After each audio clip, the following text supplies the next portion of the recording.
Hello dancers, welcome back to BodyKinect by Kendall. Today we're going over a grand battement to the front, which is a common skill that you will see in ballet classes or even in a jazz class, like doing a high kick to the front. All of these exercises and technical cues are really going to apply to both ballet and jazz. So we're going to go through the technique of how to actually do that grand battement. I'm going to give you 3 exercises that you can practice at home to help get your leg even higher. And then I'm going to go over some common mistakes that I see dancers make when they are lifting that leg to the front.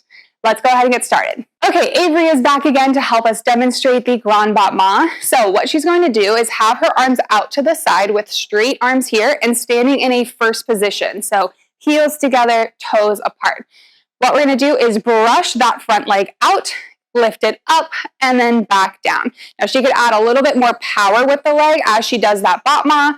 Beautiful. And then try the other side, battement up, brush, and down. One more time, brush, and down. So notice how she's keeping her toes pointed, her knees straight, and she's also keeping her chest lifted up the whole time. So as she kicks that leg up, she's not hunching forward to try to get it higher. You can relax here. So we're going to give you some exercises next to help you get that leg even higher with a bit of flexibility training and strength training. So the muscles that you are using for a grand battement, in order to lift your leg to the front, we're using your quads, which are your big thigh muscles here, and your hip flexors, which are a little bit deeper into that crease of the hip. We're also using a tiny bit of core and stabilizing through the core to prevent you from going forward or back or leaning to the side. So the first exercise is standing marches. Averi has a loop band around her feet to start, and then we're going to have your hands on your hips. Now she's going to lift that front leg up as high as you can, keeping that knee bent and keeping the foot flexed. Perfect. So as she's lifting up, she's feeling that resistance with the quads and the hip flexors as she's pulling on the band. Good. Try the other side, lifting up and down. Good. Keeping your core engaged the whole time as well. Perfect. Good. Go ahead and relax. All right. The next one is a PK with the bands. Now this one is a little bit more dance specific. She's going to bring the band up around her ankles instead. I'll do it for you. And then separate your feet a bit and take one leg forward into a tendu to the front. Now, this one is very specific to those hip flexors, and I also tend to feel a lot of core when I do this exercise.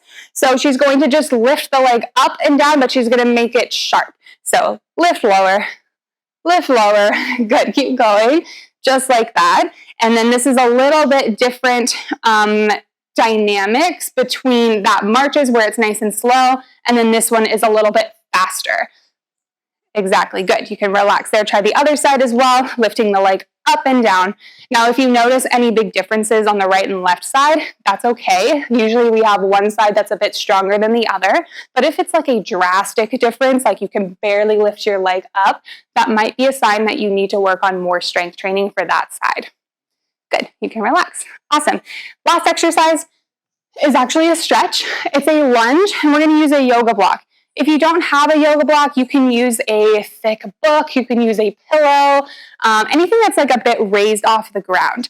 So Averi's going to get into a lunge stretch, and she's going to put the yoga block behind her back knee here, and then the other leg forward, bent on the floor. Now, can you lift your chest up and bring your hands to your leg? Perfect. And what she's feeling here is her hips staying square. This front knee is very parallel to the floor, so she's not opening the knee to the side or letting it fall in. And then she's feeling a stretch through those muscles in the back, your hip flexors and your quads. Could you show them facing side as well, please? Perfect. Lunge just like this. Since this is a static stretch, I want you to hold it for about 30 seconds. And then relax, do the other side, and then come back and do a second round. You can do a third round if this is an area of flexibility where you need more help in, but I don't want you to be holding it here forever. Okay, so now that we've done those exercises, Averi is going to try a grand battement again and see if her leg is a little bit higher. Go ahead and go. Amazing, good. Yes, perfect. So hopefully, does that feel easier for you? Yes, good. So when you are kicking that leg up, after you do the exercises, it should almost feel like your leg is flying up. Now, I don't want you to just do the exercises one time and then be done with them. These are things that you can include in your warm-ups or in your cross-training routine regularly. So some common mistakes that I see with Grand Battement is dancers lifting that hip up as they kick the leg up. So can you try to demonstrate that for us, Averi? Yeah, so see how her hip, specifically this right hip, likes to crank up, and then her hips are like almost sideways or diagonal as she lifts.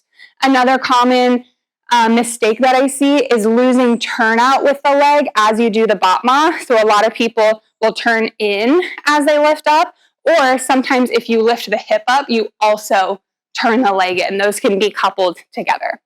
And then the last one, can you face sideways and show them a forward head or a little hunch as you lift?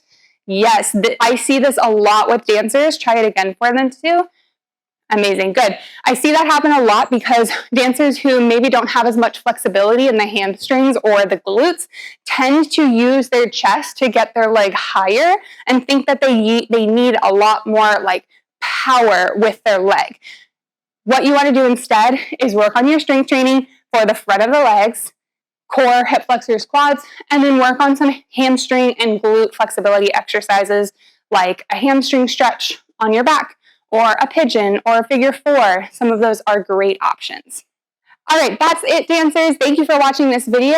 If you learned something new in this video today, I want you to just drop a comment below so I can understand how this video is helping you and how it influenced your Grand Battements. Thanks for watching and have a great day.